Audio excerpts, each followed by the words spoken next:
Hello, welcome to Progressive Farming Company's how-to series on managed grazing systems. I'm Emily, I'm the sales manager here at Progressive Farming, and I'm joined by James, who's the director. Hi Emily, thanks for inviting me. You're welcome. So in this series today, we are going to cover everything you need to know about designing your own grazing system. So who is Progressive Farming? Progressive Farming, we are a UK business, an online UK business, supplying electric fencing equipment, mobile watering equipment for livestock, plus Energisers and tools. We are the UK stockist for Kiwi Tech. We also stock Hayes, Pell and Speedrite. You can find everything we stock and do on our website, www.progressivefarming.co.uk. There we list the whole range, including helpful how-to videos, all of our pricing, and you can buy direct on the website through our online shop. So I'm going to hand over to James now, who's going to talk through what we cover in this grazing series. Yeah, thanks Emily. So this series is a 5-part series, and we're going to cover everything that you need to know about how to design your own managed grazing system. That's going to include the benefits of managed grazing, design of the system, electric fencing, Energizers and earthing, and water systems. So we look forward to sharing our knowledge with you, and we really hope you can join us and you'll also enjoy working your way through this 5-part series. Part 1, benefits. There are a number of benefits of managed grazing systems. So let's take a look at this infographic. Continuous grazing or set stocking is where animals have access to one pasture and they stay there for most of the time. This constant access leads to overgrazing, where the plants are consistently and continually eaten, and this causes a number of more negative effects. In contrast, a managed grazing system is one where the animals move regularly to new pasture, normally in a planned way. This creates a lot of positive benefits, including leading to more carbon sequestration, healthier animals, and fewer parasites.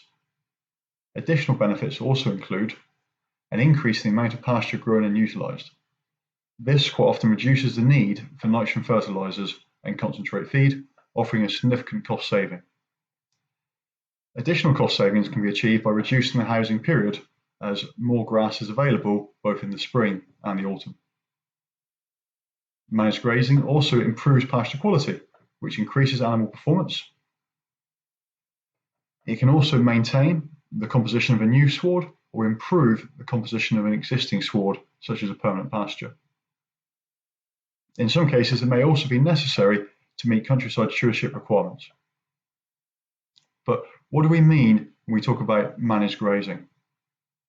Well, within managed grazing, there's lots of different techniques, but it's important to remember and realise that all of these techniques are based on the same principles. Those principles are: move the animals regularly to avoid overgrazing. Overgrazing is where animals eat the regrowth before the plant has fully recovered. This effectively kicks the plant whilst it's down and can even lead to the plant dying out if put under additional stress. The second principle is to provide plants with a suitable rest period between grazing events. This enables them to fully replenish their root reserves, and it's the combination of these two principles which leads to increased productivity within a managed grazing system. So, what is the production potential of managed grazing, and how does it differ to the status quo? So, in a set stocking system within the UK, we suggest the average yield is 6 tonnes of dry matter per hectare. About 70% of that is eaten by the animals, leading to 4.2 tonnes of dry matter being utilised or eaten.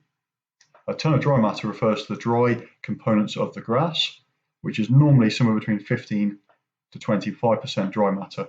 The dry matter component is therefore the energy protein in that plant that the animals are able to use.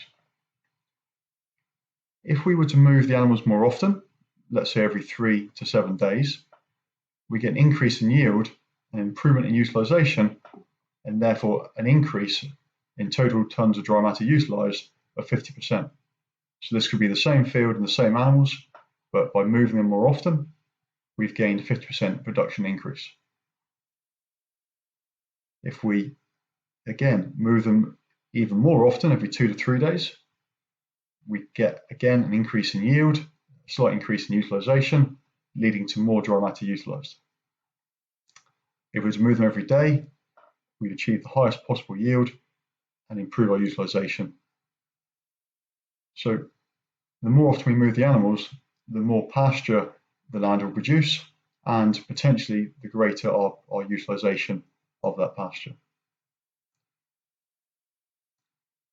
You can see that as we move the animals more often, the increase, certainly between these steps, is around 2 tons of additional dry matter utilised. What could those 2 tons be worth to your business? Well, one way to think about it is that 2 tons of dry matter is equivalent to 8 round bales of silage, or 580 kilos of ammonium nitrate fertiliser, or 2.2 tons of concentrate feed. And you can see the potential saving there, potential value, is around 200 to 600 pounds. And these figures are per hectare. So think about the size of your farm and the grazing area, and then multiply the area in hectares by one of these numbers, and the potential benefit or saving starts to become pretty exciting.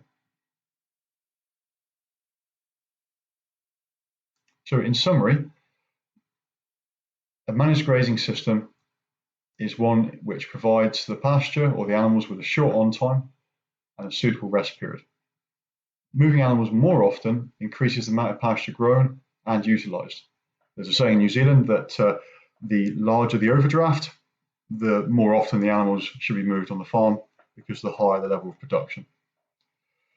Either way, increasing the pasture grown and utilised through managed grazing systems can provide significant cost savings, as well as improving animal performance and providing a raft of environmental benefits. So, how do we start, and what does a managed grazing system look like? Well, join us in part 2, where we'll take you through how to design the system.